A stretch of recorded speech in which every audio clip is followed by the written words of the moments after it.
President Bush signed legislation today creating an independent commission to investigate the September 11th attack on America. The president named a supporter, Dr. Henry Kissinger, Secretary of State in the Nixon and Ford administrations, to head the panel. He has a penchant for secrecy, which is not what's needed here. There are questions about his role in Vietnam, his role in the coup in Chile. Several family members approached Kissinger and requested a meeting at his office in New York. Prior to the meeting, Kristen Breitweiser conducted a thorough investigation of Kissinger's potential conflicts of interest. Probably much to the chagrin of some of the people in the room, Lori asked some very pointed questions. Would you have any Saudi American clients that you would like to tell us about? And he was very uncomfortable, kind of twisting and turning on the couch. And then she asked whether he had any clients by the name of Bin Laden.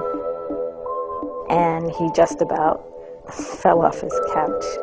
Former Secretary of State Henry Kissinger stepped down from the position Friday. Henry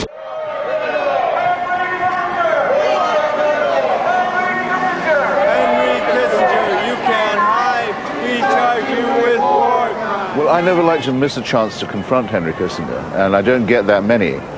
Because when he knows I'm coming, or when he knows I'm going to be in the area, up till now he has cancelled. That's 4 times now this year. What I yearn for is the chance for some quality time with him. He refused to answer any questions when the Harper's articles were being written.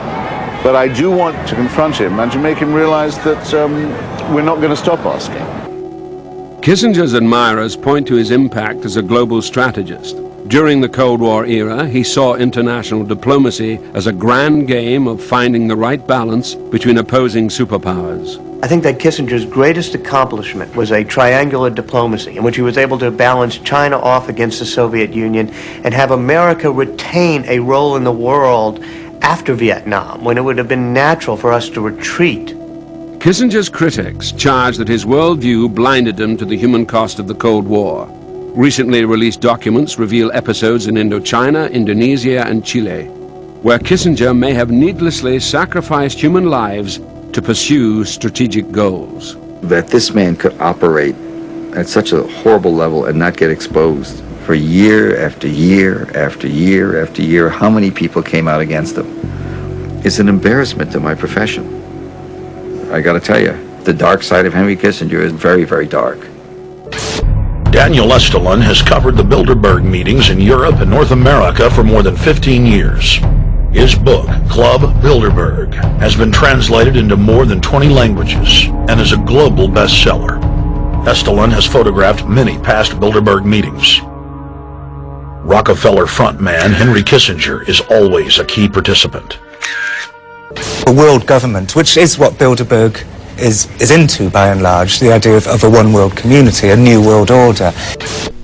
The United States, a country which really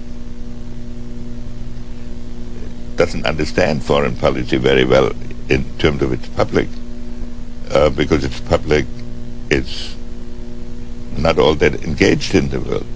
Nevertheless, the United States is in a key position to shape this so that the problem of the Bush presidency will be the emergence of a new international order. Within the next 4 years, we will see the emergence of a new international order. The beginning of a new international order.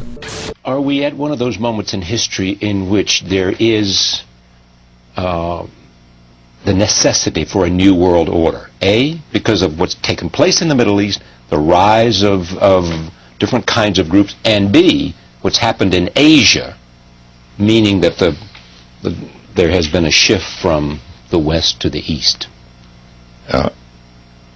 There's a need for a new world order, but it has different characteristics in different parts of the world.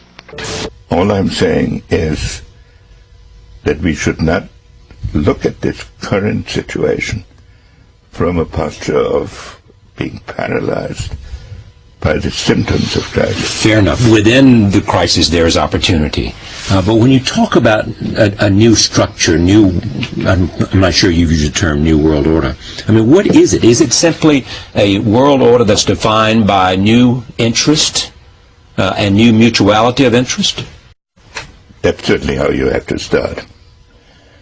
And I know the view that you start by converting the whole world to our political philosophy.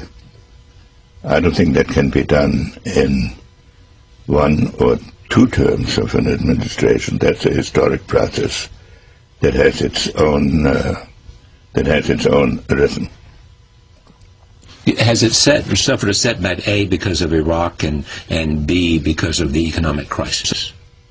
And what suffered a setback? The idea of America leading and building a whole new consensus for a kind of... Look, there are so many problems in the world at this moment that can only be dealt with on a global basis. And that's unique. Proliferation. Environment. Environment. In some cases, global health. What do you think the most important thing is for Barack Obama? Obviously, you're here to talk about the anniversary for U.S.-China diplomatic relations, but if you had to say this is going to be the country or the conflict or the place that will define the Obama administration, what would it be? The president-elect is coming into office at a moment when there are upheavals in many parts of the world simultaneously. You have India, Pakistan, you have the jihadist movement. So he can't really say there is one problem that is the most important one.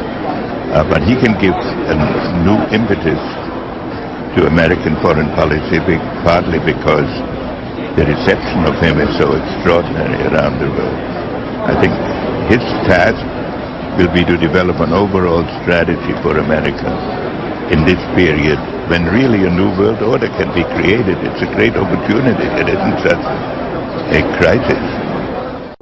The dark side of Henry Kissinger is very, very dark.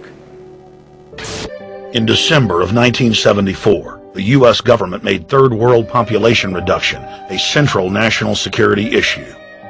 The operation plan, titled National Security Study Memorandum 200, was simply a regurgitation of the British Commission on Population, created by King George VI of England in 1944, which openly stated that populous third world nations posed a threat to the international elite's monopoly of global power.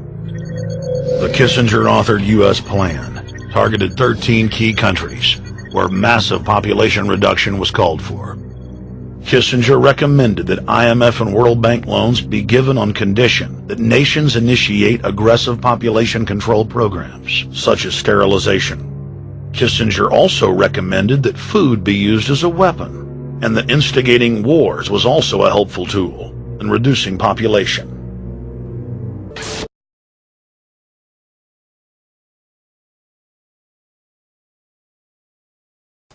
Do you still feel that the third world population is a major concern, the explosion, or is terrorism, has that surpassed that now? Well, the two are connected. The two are connected?